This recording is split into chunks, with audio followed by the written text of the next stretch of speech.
Mentari sudah melambung tinggi jauh di atas sana. Kaki saya langkahkan untuk memulai perjalanan ini. Jalanan setapak yang kian menanjak maupun menurun. Beruntunglah saya semalam tidak hujan. Kalau misalnya hujan, mungkin saya tidak bisa membayangkan betapa licin jalan ini. Rimbunan pepohonan dan suara kicauan burung terlihat dan terdengar sangat jelas, yang membuat langkah saya semakin bersemangat untuk menelusuri hutan ini. Ya, tentunya untuk berlibur, bersantai, menenangkan diri dari rutinitas pekerjaan setiap hari. Semakin jauh kaki saya langkahkan menyusuri rimbunan hutan ini, saya mendengar gemercik suara air yang mengalir dari hulu ke hilir, mengingatkan saya untuk mengisi persediaan air yang saya bawa untuk perjalanan kali ini.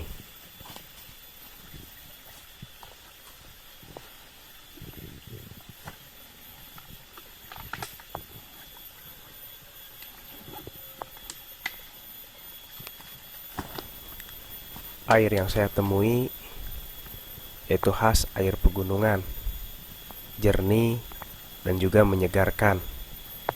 Tak ragu saya untuk meminumnya, karena dari kualitas air pun tidak meragukan. Namun sayangnya, saya tak sempat berlama-lama di air, karena saya sadar perjalanan saya masih jauh untuk menemukan tempat persinggahan sementara yang bisa saya pakai untuk beristirahat. Setelah kebutuhan air terpenuhi, saya pun melanjutkan perjalanan saya untuk mencari tempat yang bisa disinggahi. Jalanan yang menanjak kini menghampiri saya kembali, dan saya pun tetap terus melangkah sampai akhirnya saya menemukan tempat yang agak begitu landai, tempat yang lumayan agak cocok untuk saya jadikan persinggahan.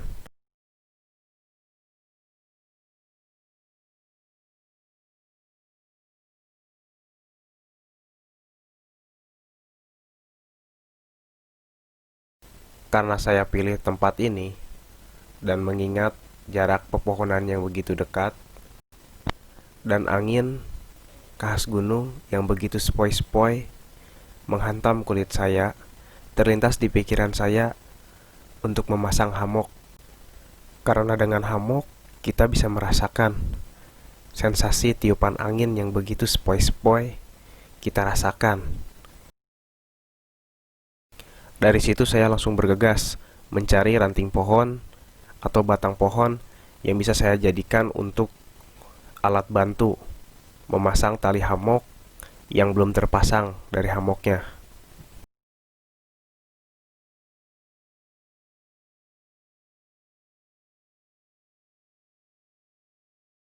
Ranting kayu yang saya dapatkan tadi langsung saya gunakan untuk memasukkan tali webbing ke lubang hammock tersebut. Satu persatu saya masukkan. Pohon yang di depan saya dan di belakang saya pun menjadi target untuk memasang hammock ini, karena jarak yang begitu dekat antara satu pohon dan pohon lainnya. Jadi saya tidak perlu menambahkan talinya kembali, karena tali yang tersedia pun sudah cukup untuk menggapainya.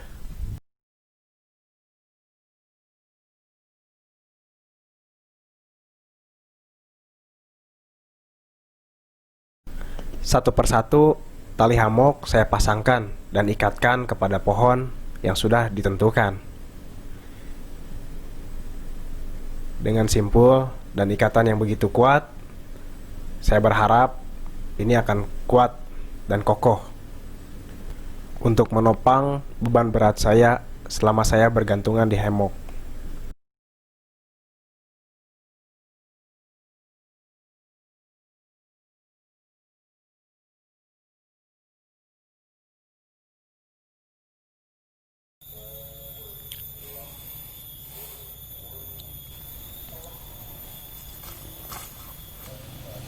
Setelah tali saya pasang, saya mencoba untuk mengetes seberapa kuat hammock yang saya pasang tadi. Apakah ikatannya sudah benar atau belum?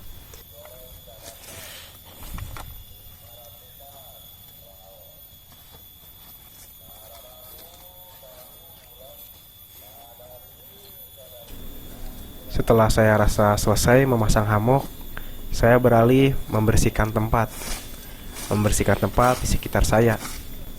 Karena ini adalah salah satu hal yang wajib. Berhubung kita tidak tahu sebelumnya di situ ada hewan apa atau misalnya serangga apa, untuk mengantisipasi terjadi sesuatu kepada kita sendiri. Tempat pun telah saya bersihkan, matras pun yang saya bawa telah saya pasang.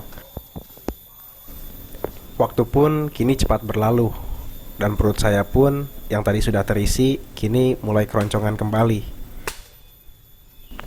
sehingga mengharuskan saya untuk mencari ranting pohon yang berjatuhan untuk saya bawa dan menjadikan api unggun. Api yang bisa menghangatkan saya ketika di hutan. Api juga yang bisa menghindari saya dari gigitan nyamuk yang sesekali menghantam kulit saya dan menggigit.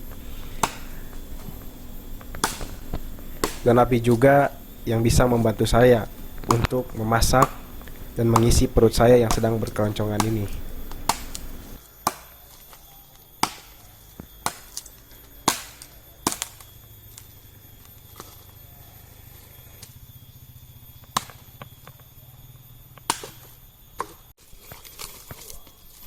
Ranting pohon pun telah saya dapatkan dan saya kumpulkan. Kini saatnya saya untuk membawa ke tempat yang tadi yang sudah dipasangi hammock.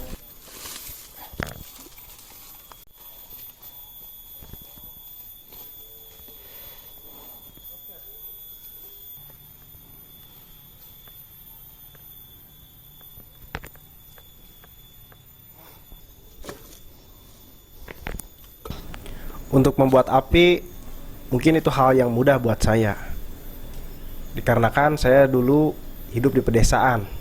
Di pedesaan masih semuanya menggunakan tungku. Begitu pula keluarga saya. Setiap hari memasak menggunakan kayu bakar. Kayu bakar yang dibawa oleh bapak dari kebun milik keluarga di atas bukit sana.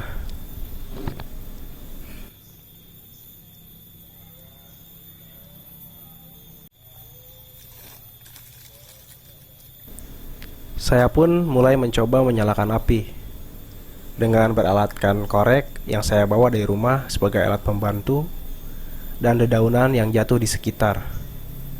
Tentunya dedaunan yang kering, karena yang kering mudah sekali terbakar.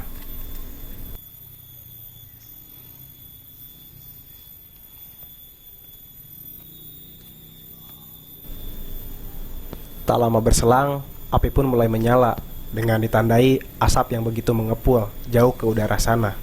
Semoga asap ini dapat mengusir nyamuk yang ada di sekitar, sehingga tidak mengganggu saya untuk beraktivitas di sini.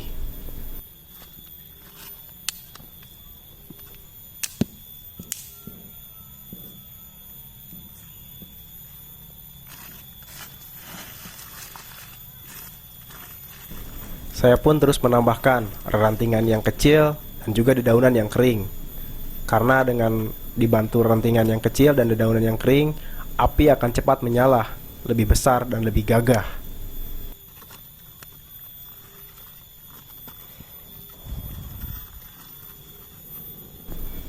Kini kayu pun telah berubah menjadi bara api, dengan ditandai si jago merah yang berkorbar di depan sana. Tanda api sudah siap untuk kita memasak.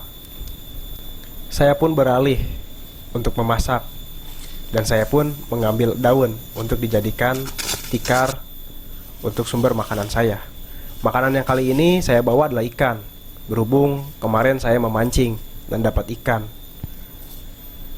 Semoga ikan ini bisa menjadi sumber makanan yang bisa mengganjal perut saya yang sedang keroncongan, dan bisa menambah menjadi energi buat saya menikmati alam di sekitar.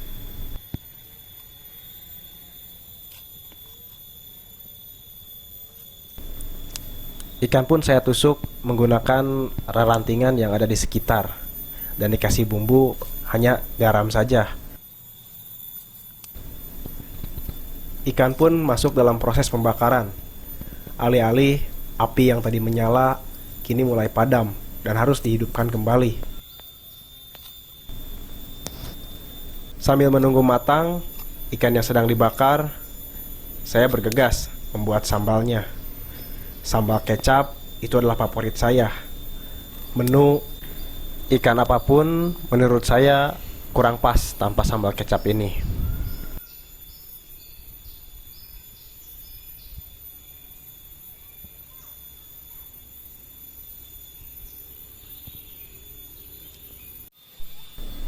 Ikan yang tadi kita bakar bermula mentah, kini telah berubah menjadi matang.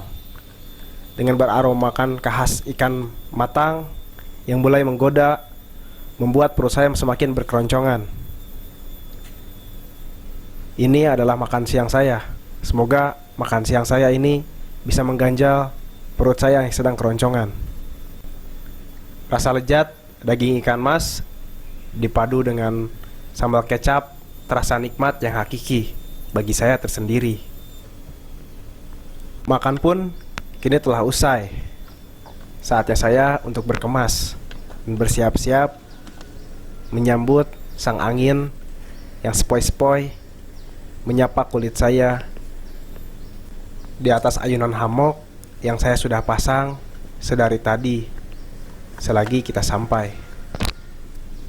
Angin sejuk pun kini mulai terasa menghampiri saya. Instrumen alam pun kini mulai nampak jelas terdengar di telinga saya. Ternyata benar, di alam kita bisa melupakan segalanya, melupakan masalah yang kita sedang hadapi. Rasa ngantuk kini telah menghampiri saya dan membuat saya terlelap dalam tidur. Saya Kang Apri, salam lestari.